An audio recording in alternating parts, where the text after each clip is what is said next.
Ben voilà, à nouveau, à notre session numéro 12. Aujourd'hui, nous allons regarder les signes de la fin des temps. Jésus a parlé à maintes reprises qu'il aurait un temps qui finirait cet âge de grâce avant sa deuxième venue, qui sera son règne de 1000 ans, qui s'appelle dans la Bible le millénium. Et une des raisons que Dieu veut nous donner le signe des temps de la deuxième venue de Jésus, c'est pour nous prévenir et aussi pour nous rassurer. Et les signes que Jésus a donnés sont très explicites. Et comme Jésus a dit aux Juifs, comment se fait-il que vous ne voyez pas les signes de ma venue parce que tout ce qui était écrit sur moi est en train de se dévoiler devant vous. Et ça va être la même chose, je pense, pour le corps de Christ. Il va dire la même chose à nous. Comment se fait-il que il a ces signes que je vous ai dit en avance allaient se passer et que vous n'avez pas pris garde à vous-même. Dieu donne des signes pour que nous nous préparons. Et vous savez, les Juifs de l'époque de Jésus n'ont pas voulu voir ces signes, n'ont pas voulu croire ces signes, parce qu'ils avaient bien trop peur des hommes, parce qu'ils avaient trop peur de leur position, parce qu'ils avaient une religion qui était bien installée. Ils disaient à un moment donné, « Oh, les Romains, ils vont venir et prendre notre place à cause de ce Jésus. » Et j'ai bien peur que le monde chrétien, on a peur de tant de choses, mais on devrait avoir le plus peur de quand Jésus vient, on n'est pas prêt. Parce qu'il va venir comme un voleur. Il va venir quand personne pense qu'il va venir.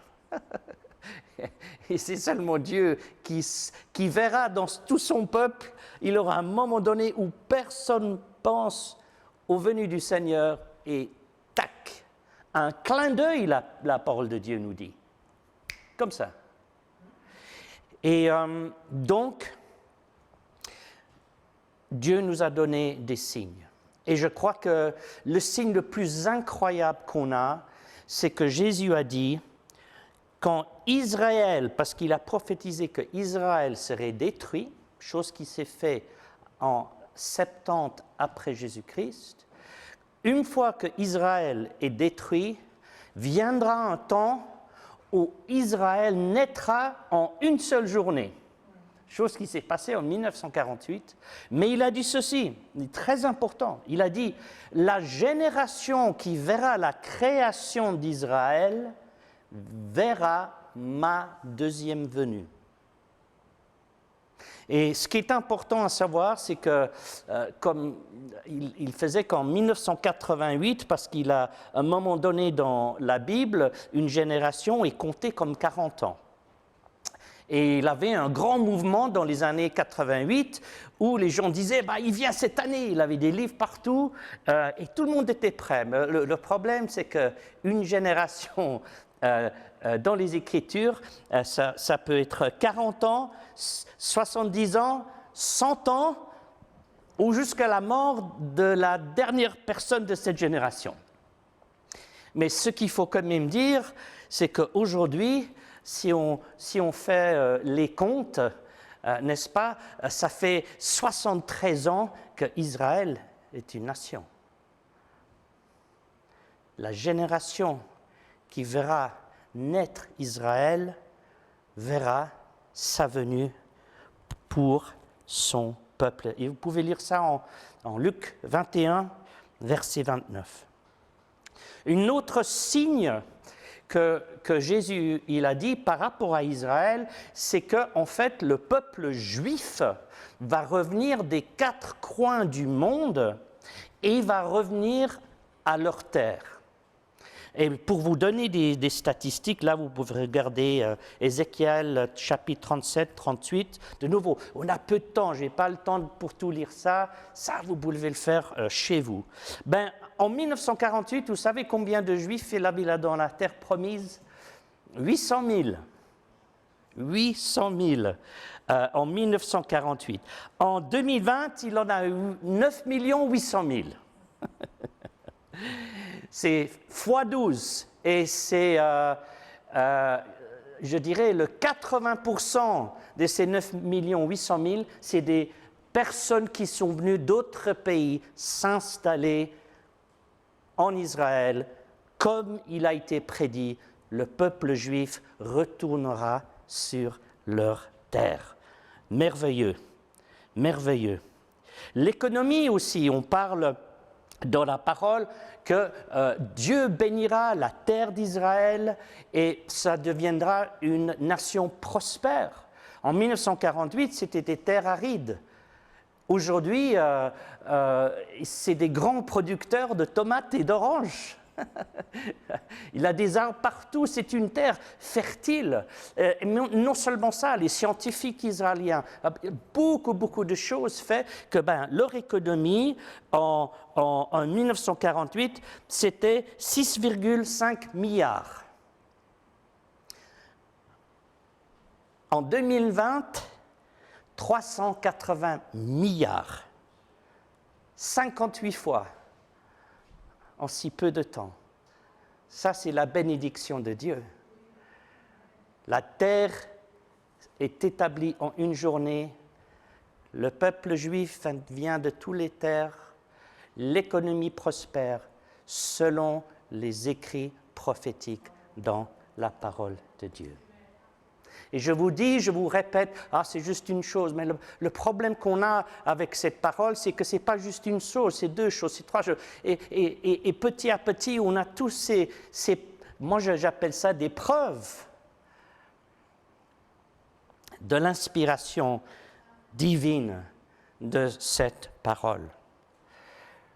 Il est aussi dit dans ces signes de fin de temps, Jésus parle qu'il aura des augmentations avec les guerres et surtout les tremblements de terre. Et on peut voir de nouveau les statistiques. Si on regarde, les guerres dans le XVIIIe siècle, il en avait 69 dans le monde. Dans le XXe siècle, il en avait 294. Les tremblements de terre, XVIIIe siècle, il en avait 13. 20e siècle, il en avait 123. Une chose est absolument claire, le nombre de tremblements de terre augmente dans ce monde. Beaucoup disent que c'est à cause des essais nucléaires qui ont été faits souterrains. Qu'importe, les statistiques sont là. Et j'aimerais quand même vous lire ce que Jésus dit. C'est juste 5 versets, mais ça vaut la peine de voir ce qu'il a dit. Jésus répondit, « Prenez garde que personne ne vous séduise. » Il parle des fins des temps. Verset 5, « Car plusieurs viendront en mon nom, disant, « Je suis le Christ » et séduiront beaucoup de gens. Vous entendrez parler de guerre et des bruits de guerre. Prenez garde de ne vous pas troubler, car il faut que ces choses arrivent, mais ce ne sera pas encore la fin, car une nation s'élèvera contre une autre nation, et un royaume contre un autre royaume, et il y aura des famines, et des pestes, et des tremblements de terre en divers lieux.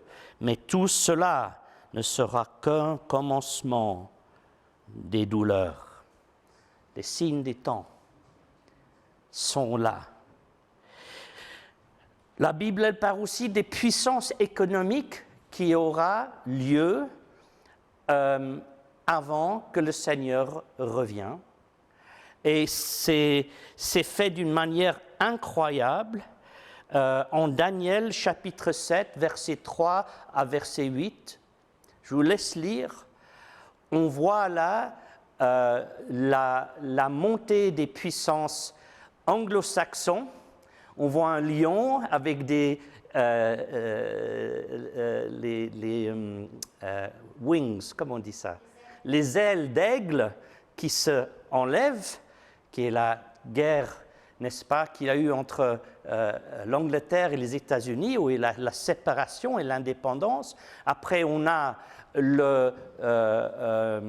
l'ours qui arrive, et on sait l'ours bien signe de la Russie, et après, il a le léopard de l'Est qui parle justement de l'Asie. Mais la dernière puissance économique sera en Daniel, montre une bête terrible, pire que toutes les autres, et c'est pas la répétition de Daniel 2, parce que certains d'entre vous disent oui, mais ça répète simplement. Ce n'est pas la répétition de Daniel 2, parce qu'en Daniel 7 et 17, Daniel dit ceux-ci seront des royaumes qui sont à venir. Or, Babylone était déjà. Et si le lion avec les ailes d'aigle, c'est Babylone, ben, ça ne colle pas, parce que c'est quelque chose à venir. Et je peux vous dire que le dernière puissance économique est une confédération de 10 rois ou de 10 pays. Et on l'appelle le royaume romain renouvelé. Et l'Europe a été commencée par le traité de Rome.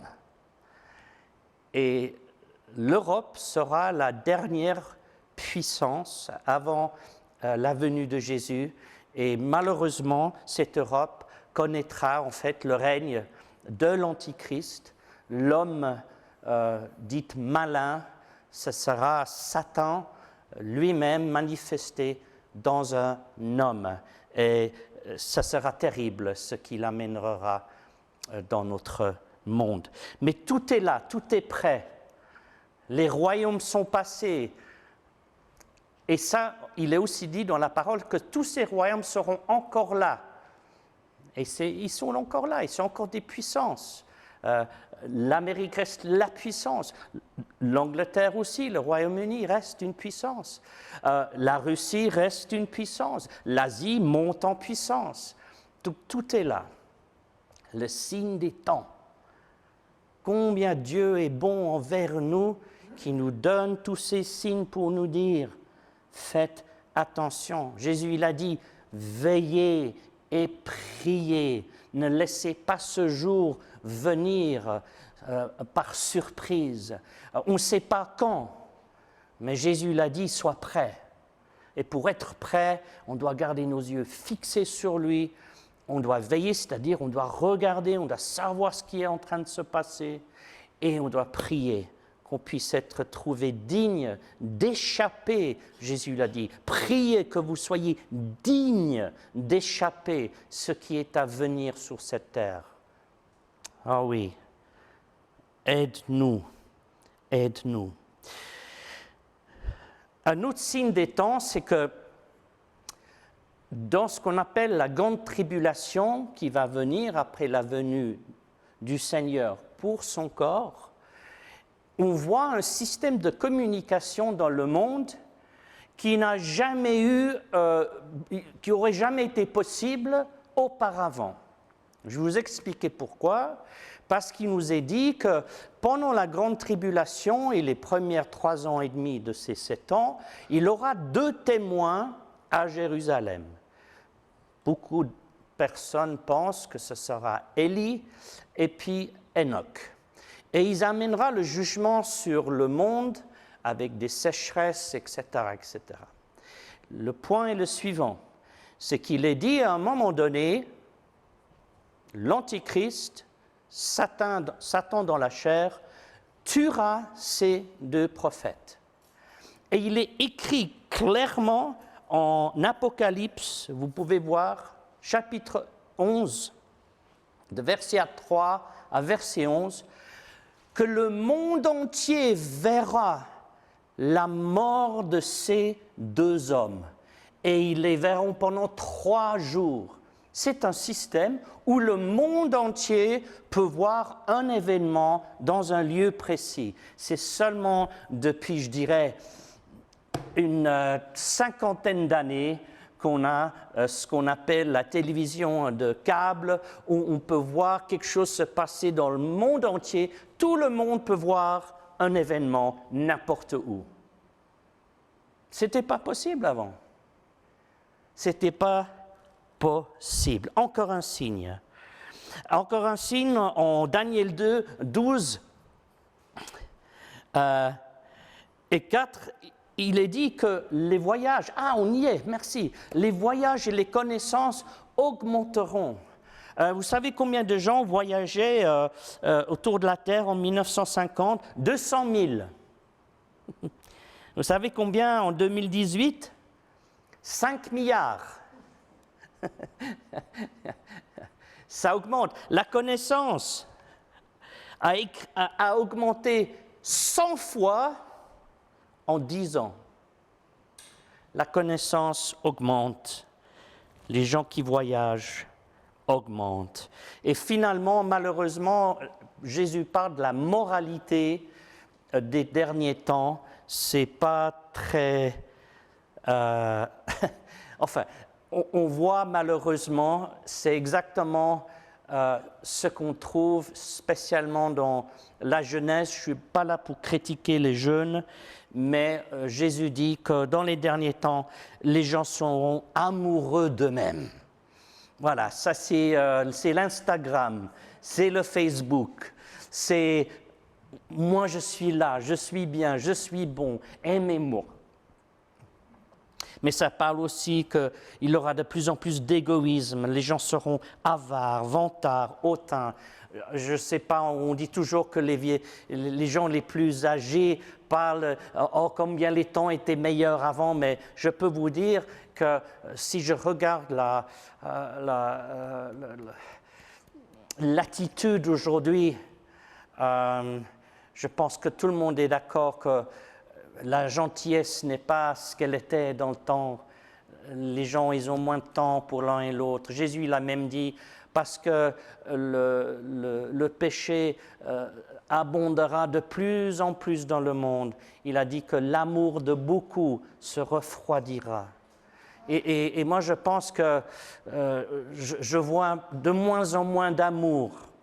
Je vois de plus en plus de critiques, je vois de plus en plus d'offenses. Je vois de plus en plus de violence verbale entre les gens. Il y a une tension. C'est le monde dans lequel on va et ça va s'empirer. Mais voilà quelques signes qui ont été donnés, prophétisés dans cette parole par Jésus, surtout concernant Israël, concernant les phénomènes planétaires, concernant le monde économique. Vous savez, il y a une autre chose, j'ai oublié. Vous savez, le monde économique qu'on voit dans la grande tribulation de ces 7 ans, vous savez ce que c'est comme monde économique? C'est un monde où il n'y a pas d'argent. C'est un monde où il n'y a pas d'argent. C'est que tout ce qu'on achète, tout ce qu'on vend est fait par le moyen d'avoir une puce ou dans la main ou dans le front. Voilà ce que dit la Bible. Et ça, c'était écrit là, 1900 ans en arrière. Jamais on avait compris, jusqu'à ce que dans les années 60, 80, voilà, on savait. Et aujourd'hui, il y a des pays où des gens qui ont une puce dans la main, ils peuvent utiliser les transports publics, pas besoin d'acheter, tout est fait électroniquement, ça débite le compte et tout le reste. Ça a été prophétisé. Dieu nous a donné des signes pour nous dire « Veillez, priez, soyez prêts ». Et pour ceux d'entre nous qui ne croient pas, à nouveau, c'est une attestation, je crois, à nouveau, que la Bible, ce n'est pas un livre ancien dépassé. La Bible est un livre inspiré de Dieu qui a prédit l'avenir très, très spécifiquement et correctement. Voilà la fin de cette session 12. Merci de m'avoir écouté. Alors, bienvenue à session 13. C'est une session qui est pour moi très très importante parce que c'est un phénomène, on va regarder un phénomène aujourd'hui qui s'appelle l'enlèvement, la prise du corps de Christ de la terre à un moment donné. Et il y a pas mal de confusion par rapport à cet événement et par rapport à la grande tribulation. Et donc, soyons clairs, Jésus, il a dit, dans ce monde, vous auriez des tribulations. Ça, c'est général. Mais la Bible parle d'un temps de grande tribulation, qui est une période de 7 ans qui aura lieu sur ce monde, qui commencera quand l'Antichrist fera une alliance avec le pays d'Israël. À ce moment-là, les 7 ans courent. Après 3 ans et demi, l'Antichrist, qui est en fait l'incarnation de Satan, peut-être pas l'incarnation, pardon, non, c'est pas juste. C'est quelqu'un à qui Satan a pris totale possession. Voilà, c'est le bon terme. Après 3 ans et demi, il se présentera au temple à Jérusalem et il s'asseyra sur le trône préparé pour le Messie et il se proclamera lui-même Dieu. À partir de ce moment-là, la terre va voir des jugements de Dieu et c'est des jugements qui, à la fin, ôtera environ 50%, si ce n'est 60% de la population de cette terre. C'est écrit dans les Apocalypses.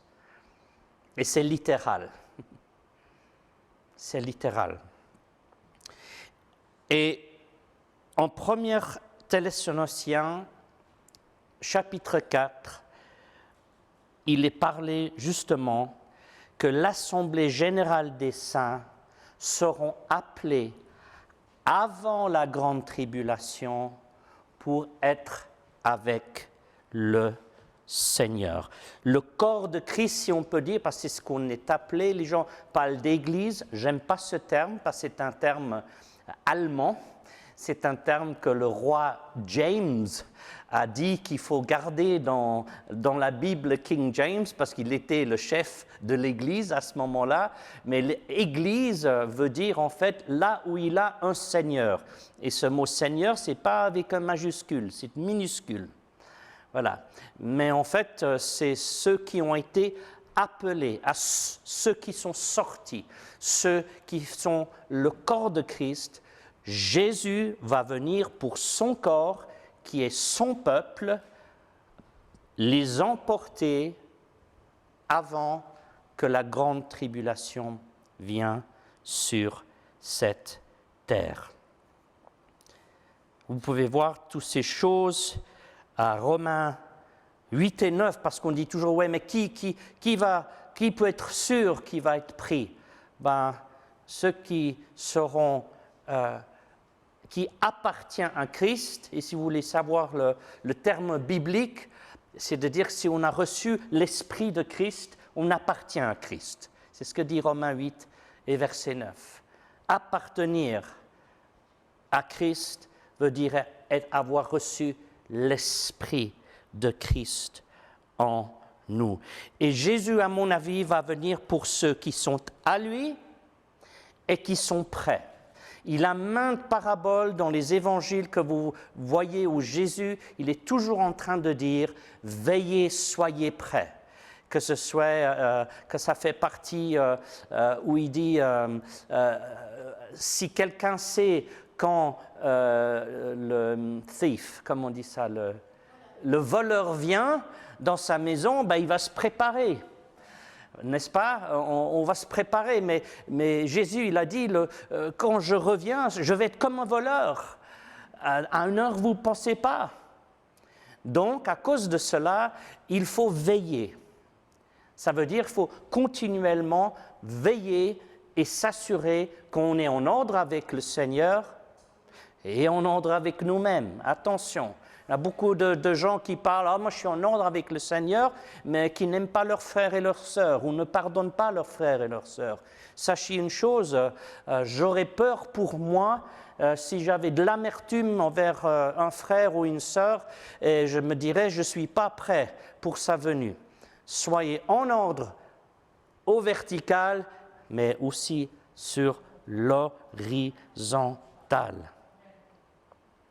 Quand est-ce que ça vient? Mais Jésus l'a dit, personne ne sait quand, même pas le Fils de Dieu, seulement le Père.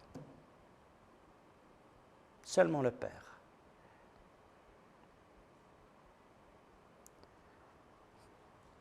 À un moment où on n'y pense pas. Voilà quand il vient. À un moment qu'on n'y pense pas. Maintenant, beaucoup de gens sont confus parce qu'on voit qu'il y a des croyants dans la grande tribulation. Alors on dit, mais il a des croyants dans la grande tribulation, donc Dieu nous appelle à traverser la grande tribulation. Ben oui et ben non. La volonté de parfaite, c'est qu'on échappe à ce qu'on appelle la colère de Dieu, parce que c'est la colère. Et nous, en tant que saints et de croyants, nous sommes plus sur la colère de Dieu. Nous avons reçu la réconciliation à travers Jésus-Christ et nous avons reçu le pardon. Mais là où c'est important de savoir, c'est qu'on doit marcher dans ce salut. On doit veiller et être prêt. Et les gens qui traverseront la grande tribulation, les croyants, seront ou ceux qui ne sont pas pris, ou ceux qui deviennent croyants après que l'enlèvement se passe. Et vous allez me dire, mais combien de gens? Alors, moi, j'estime qu'il y a environ 400 millions de personnes dans le monde entier qui sont nées de nouveau, qui ont reçu l'Esprit et qui se disent chrétiens. On ne parle pas maintenant des gens dans les religions catholiques, romaines, protestants, baptistes. Il y a beaucoup de croyants. Et ne me demandez pas qui va aller, qui va rester. Ça c'est Dieu qui décide. Moi, je ne sais pas. Ne me demandez pas qu'est-ce qui se passe avec les enfants des croyants. Je ne sais pas. Tout ce que je sais, c'est que Dieu est juste et Dieu est bon. Voilà. Mais ça me dit une chose, c'est que à un moment donné, dans un instant, dans un clin d'œil, 200 millions de personnes qui partent comme ça. Ça va être un choc pour beaucoup de gens. Et pourquoi est-ce que je dis que pas tout le monde? Parce que il a des choses qui ont été dites par le Seigneur où il nous fait croire que quelque part, la moitié qui se disent chrétiens resteront. Quand on parle des 10 vierges, 5 qui étaient sages et 5 qui étaient pas sages, folles. 2 dans un lit, 1 pris, 1 laissé. 2 dans le champ, 1 pris, 1 laissé. Donc, mais le but et la volonté parfaite de Dieu, c'est que nous ne traversons pas cette période de la grande tribulation qui est la colère de Dieu envers un monde qui le refuse. Et moi, je dirais que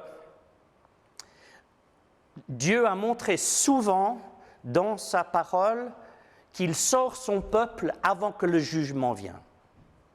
Quand on regarde Noé, qu'on regarde Lot, qu'on regarde Israël, que ce soit en Égypte, ou même quand Jérusalem a été détruit dans l'année 70 après Jésus-Christ, Jésus avait dit, quand vous voyez les armées autour de Jérusalem, partez. Donc il a averti, et sa volonté, c'est que son peuple ne périsse point. Et moi, je suis absolument certain, Dieu ne veut pas que nous périssions.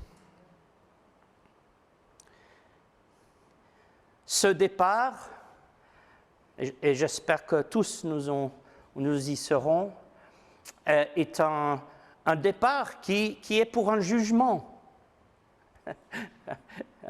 Nous allons être jugés. Ceux qui sont dignes de ne pas traverser la grande tribulation, mais c'est un jugement, merci Seigneur, un jugement pour des récompenses et non pour une condamnation. Et voilà, c'est bien marqué en 1 Corinthiens 3, 11 à 15, que le feu de Dieu va tester tout ce qu'on a fait en son nom, et on aura des récompenses ou des fois des pertes si on a fait avec une mauvaise attitude, une mauvaise motivation ou avec une mauvaise doctrine. Mais c'est l'appel qu'on a pour partir, être récompensé. Et ensuite, il a le mariage, l'alliance avec l'agneau. Alors, je ne sais pas exactement comment ça va se passer, mais la Bible, elle parle que tous les croyants, ensemble, feront l'épouse de Jésus-Christ. Peut-être c'est comme la Bible, elle parle, que nous sommes ces pierres vivantes. Je ne sais pas, est-ce qu'on va se mettre tous ensemble? Je ne sais pas, je pense que ça va être quelque chose de surnaturel, chose qu'on ne comprend pas, mais il a ce mariage qui va se passer pendant que le jugement de Dieu se passe sur la terre. Et après cela, nous nous préparons pour revenir sur terre avec Jésus-Christ, où il va régner pendant 1000 ans. Des millions de gens vont disparaître. Ça va se passer et ça... Je ne sais pas comment le monde y va répondre. Moi, j'ai l'impression, et je devine, que voilà, Dieu a enlevé les gens qui étaient trop fanatiques, ou les extraterrestres sont venus prendre les gens qui n'y comprennent rien, qui sont bornés sur leur Jésus. Toutes les religions sont les mêmes. Je ne sais pas.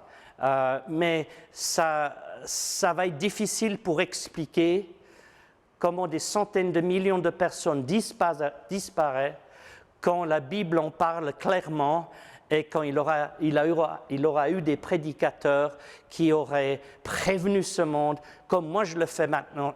Attention, l'enlèvement se passera et après ça, le jugement de Dieu sur cette terre. C'est là où son esprit est enlevé, parce que son peuple est enlevé. Et si on peut le dire comme ça, Dieu va dire, vous ne voulez pas de moi? Très bien, je vous laisse avec votre ami Lucifer, Satan. Vous voulez pas de moi? Servez-vous. Et ça va vraiment pas être rigolo. Pour les saints, ce qu'on appelle les saints de tribulation, c'est ce qu'ils sont appelés dans la Bible, les gens qui passent la tribulation, ceux qui ne prendront pas la marque de la bête, ceux qui n'adoreront pas l'antichrist ou la bête ou l'image de la bête, seront sauvés, mais leur salut leur coûtera la vie. Ils auront la tête coupée. C'est ce qui est dit dans la parole de Dieu. Donc, si vous ne pouvez pas marcher avec Jésus maintenant, quand tout est gratuit, la grâce de Dieu est gratuite, j'espère que vous êtes prêts à faire face à la mort, parce que ça vous coûtera ça. Ça vous coûtera votre vie.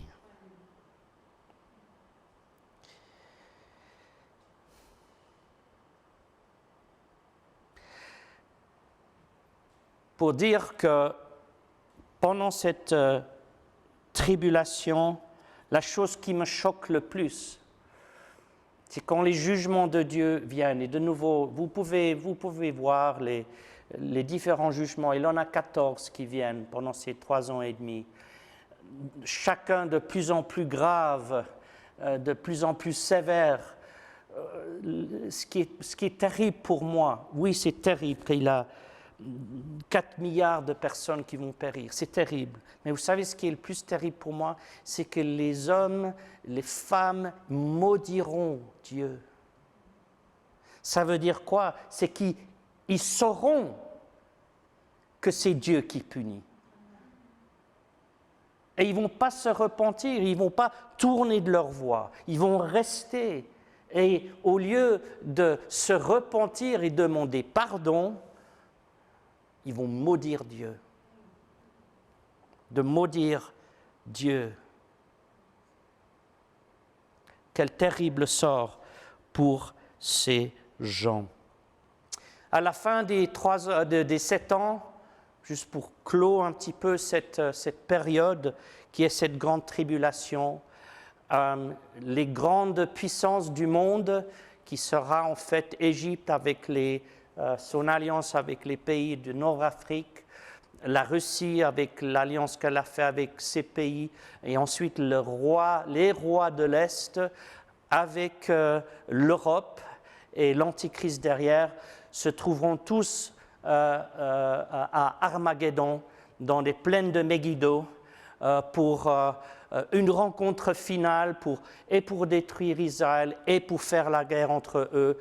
Et sachez que à ce moment-là, Jésus vient avec ses saints, avec vous et moi, et par sa bouche, il détruira toutes ces armées, ceux qui auraient voulu du mal à Israël. Sachez que pendant cette grande tribulation, Dieu se centre à nouveau et totalement dans son alliance des 70 ans de Jacob ou de Daniel, et il défend Israël lui-même, et il viendra, il détruira ses armées et commencera à ce moment-là les 1000 ans de règne de Jésus-Christ sur cette terre, un vrai règne de 1000 ans. C'est merveilleux. Et nous, on est appelés à faire partie de ce règne. Savez-vous, hein, on est appelés à régner avec lui. Et c'est une grande joie, à mon avis, de savoir que notre travail ici sur Terre ne sera pas fini. On aura des choses à faire avec lui. C'est avec lui que nous allons régner, avec aussi les saints de l'Ancien Testament, aussi avec les 144 000 qui sortent les 12 tribus d'Israël, aussi avec les saints de la tribulation qui auront passé, tous qui ont passé la première résurrection. On va régner avec Jésus-Christ sur cette terre. Mais ce qui m'inquiète vraiment beaucoup, c'est que nous sommes dans ces derniers temps. Il a les signes. Cette grande tribulation est une chose terrible qui va venir sur ce monde. Dieu nous appelle d'échapper son jugement, et je n'en entends pas beaucoup parler. Je n'entends pas beaucoup de gens en parler. On parle de beaucoup de choses qu'on veut que Dieu fasse. On le demande de changer notre pays, de nous donner un nouveau travail, de nous faire ci, de nous faire... Mais Jésus l'a dit, priez afin que vous soyez dignes d'échapper ce qui va venir sur cette terre comme un piège. Et ça devrait être une de nos prières, je dirais, journalières. Seigneur, fais que je sois digne, fais que je sois prêt. Mets en moi un esprit qui veille, qui prie. Mets en moi un esprit que quand je pêche, je me mets en ordre avec toi. Que quand je pêche contre quelqu'un, je me mets en ordre avec lui ou avec elle. Voilà l'attitude qu'on devrait avoir dans ces temps dans lesquels on vit. Il a tout fait pour qu'on échappe. Il a tout fait pour qu'on soit enlevé. Il a tout fait pour qu'on puisse être récompensé, régner avec lui. Soyons sûrs que nous échapperons et nous embrasserons la vie à venir avec le Seigneur Jésus. Merci beaucoup. Voilà, à la session 14, Jésus-Christ régnera 1000 ans. Et il faut dire que le règne de Jésus-Christ en tant que Messie sur la terre est probablement une des choses les plus écrites dans la Bible. Beaucoup d'endroits dans l'Ancien Testament parlent de son règne qui durera 1000 ans.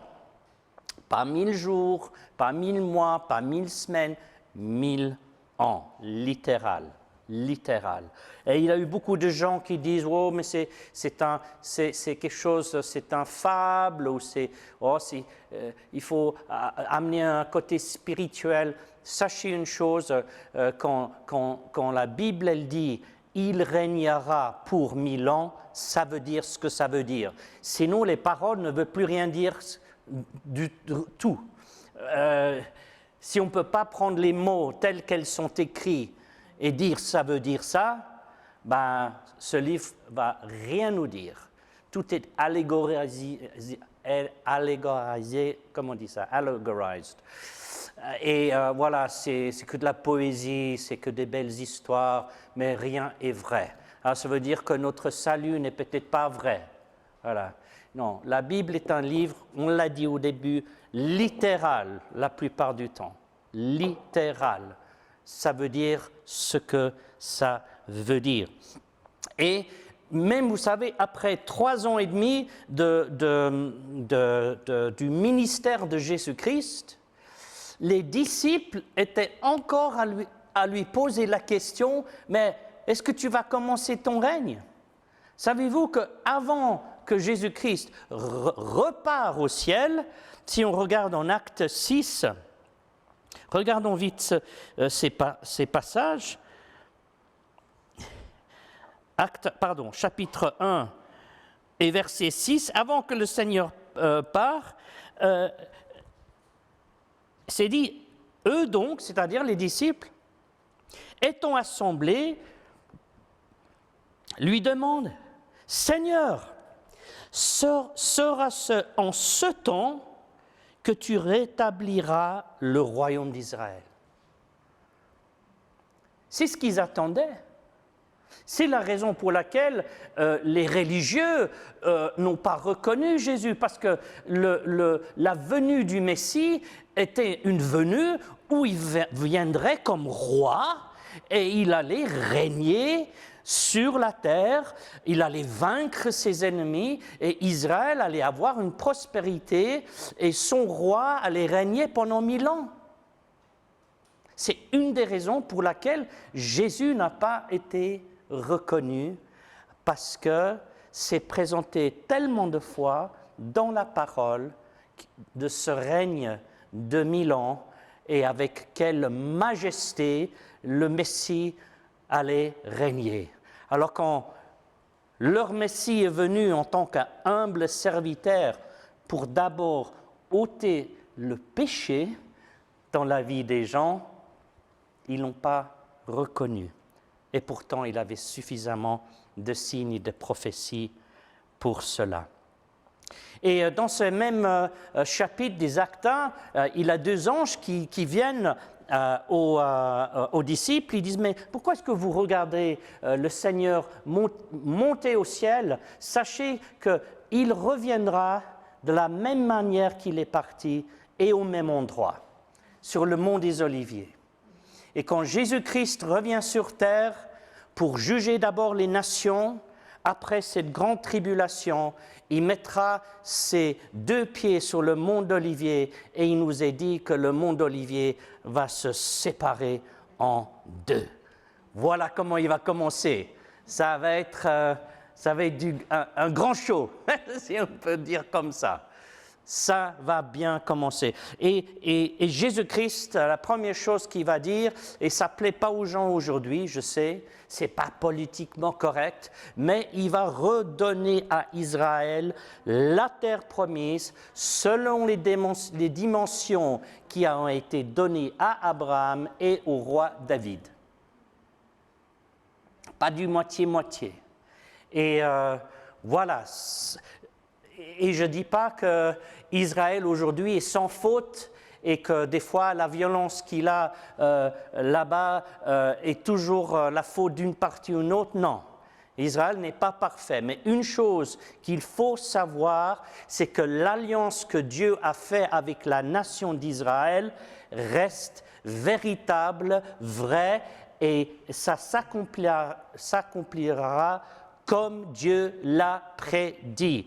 Quand il revient sur cette terre, son royaume sera installé dans la capitale de Jérusalem et la puissance mondiale pendant 1000 ans sera Israël. Vous n'êtes pas content? Je suis vraiment désolé. Mais c'est comme ça que ça va se passer. Et si vous avez un problème, vous pouvez en parler à Jésus. Et c'est comme ça. C'est comme ça. Vous savez, l'alliance que Dieu a faite avec nous par rapport à notre salut, et ça c'est la différence.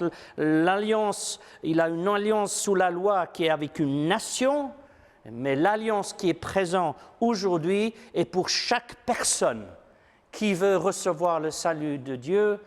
Sachez que Dieu garde ses promesses. Il gardera ses promesses envers vous, en tant qu'individu, sur cette alliance de la grâce de Dieu, du miséricorde de Dieu, sur l'agneau de Dieu qui a versé son sang. Il va garder son alliance. Il fait de même avec Israël.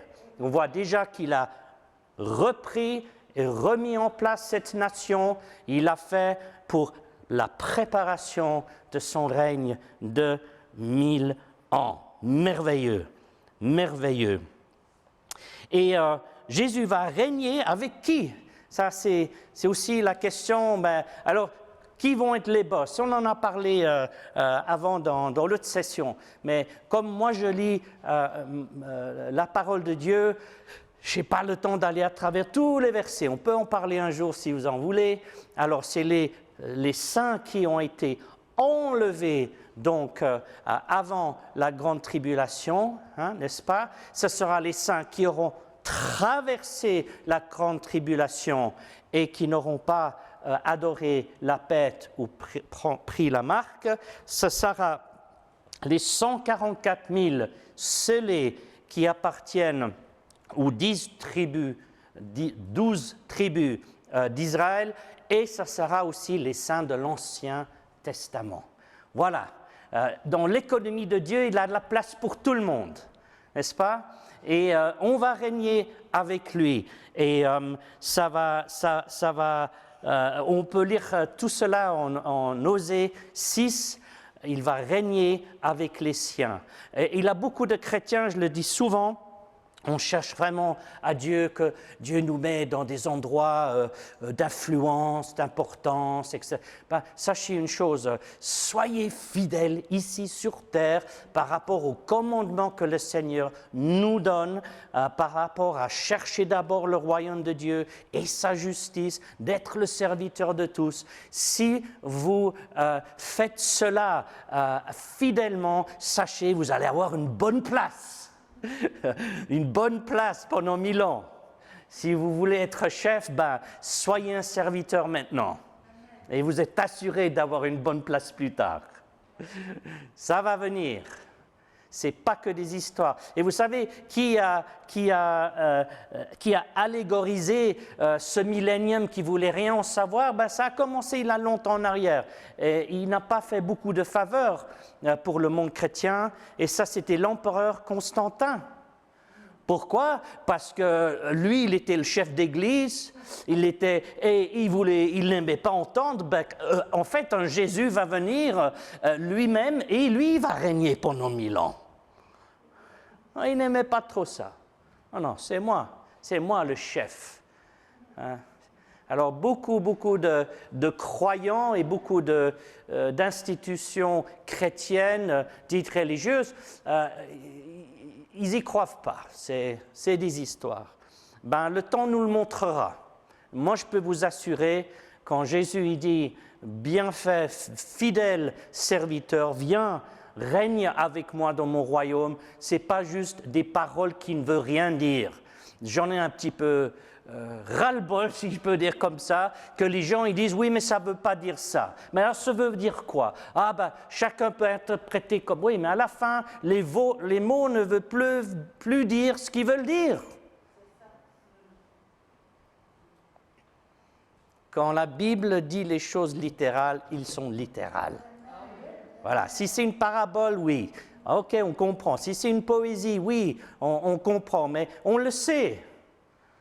On le sait. C'est simplement, soyons honnêtes, ça nous dérange. L'autre chose qui va se passer pendant 1000 ans, c'est que ce sera un règne d'équité. C'est-à-dire, vous savez, le communisme, c'était le prolétariat et c'était le bien de toute la communauté. Mais c'était pas possible.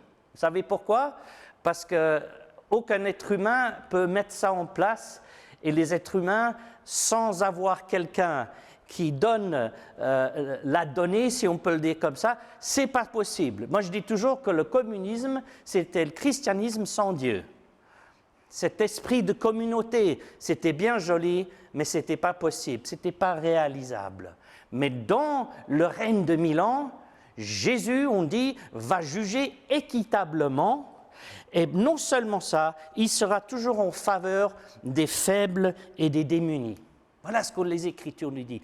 Et ce qu'il cherchera, c'est que toute la population entière du monde augmente en richesse. Tout le monde. Tout le monde. Tout le monde. Il est aussi dit que chacun en aura notre jardin. Je ne sais pas, mais dans la tribulation, il est dit les toutes grandes villes et les grands bâtiments tomberont. Je ne sais pas si on aura ces grandes villes comme on a aujourd'hui. J'ai l'impression que quelque part, Dieu préfère des petites communautés. On verra, je ne sais pas. Là, je spécule un petit peu. Si vous regardez Ésaïe 2, vous allez voir qu'il aura un grand temple. Lisez ça en Ézéchiel. Toutes les mesures sont données, c'est littéral. Et les rois du monde viendront donner leur offrande au Seigneur. Et vous savez ce que le Seigneur va faire avec ces offrandes? Il va redistribuer à ceux qui en ont besoin. Voilà ce qu'il va faire avec ces offrandes. Vous savez qu'il aura de nouveau les festivals de l'Ancien Testament, les fêtes de l'Ancien Testament, mais ils seront pour d'autres et différentes raisons.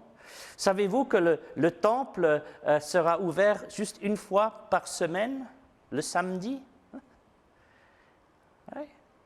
C'est tout écrit. Vous le verrez, j'espère que vous le verrez. Voilà cette règne de 1000 ans. Aussi, ce qu'il est dit, c'est que la terre donnera en fait le vrai fruit. Parce que vous savez, la terre est maudite. Les Écritures nous disent, et elle sera plus maudite, elle donnera vraiment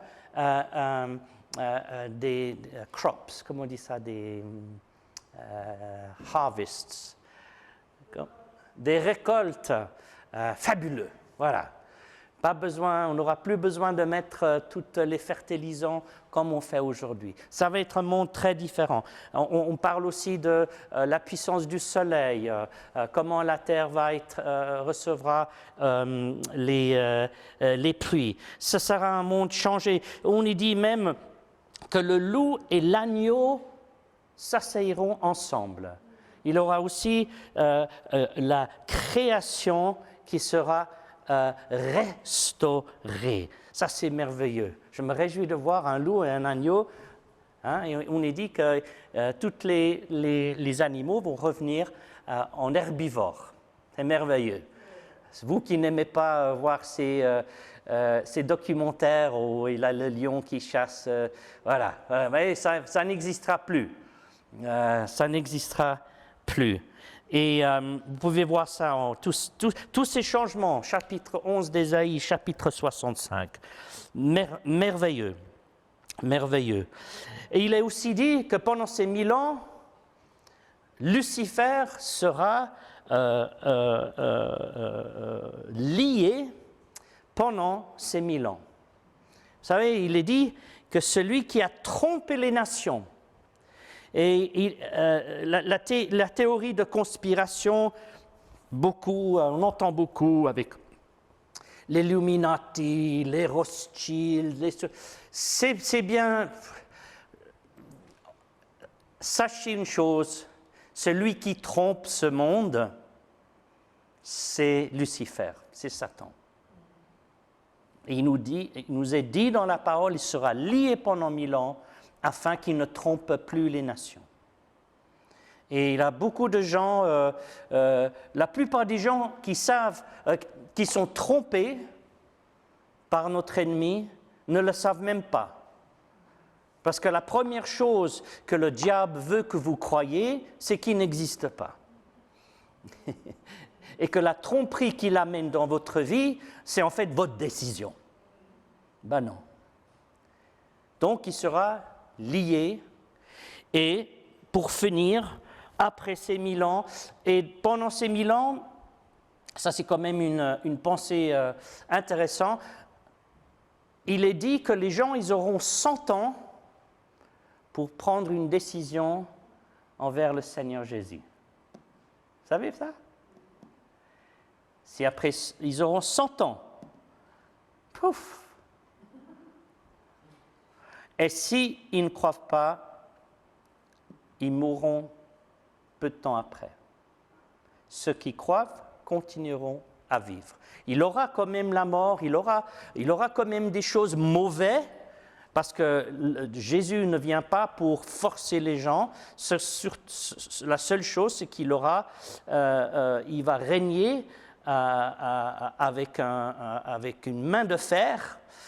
Celui qui est en dehors des règles mises en place, ben, il sentira tout de suite, en fait, la parole du roi des rois. Donc les gens, ils veulent la justice aujourd'hui, ben on va en avoir dans le millénium.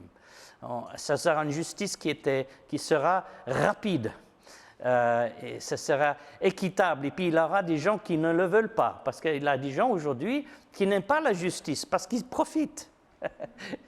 Donc il n'aura pas de profiteurs dans ce royaume-là. Il sera équitable, il sera juste. Et il nous est dit à la fin aussi qu'il n'y aura plus de guerre entre les nations. Ça, c'est quand même merveilleux.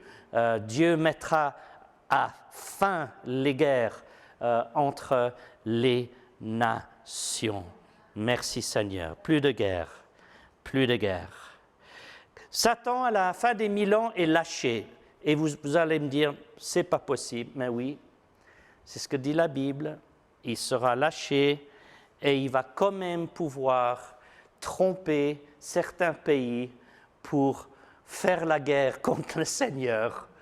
Et à ce moment-là, le Seigneur, un, il est détruit, et deux, il dit, c'est fini, stop.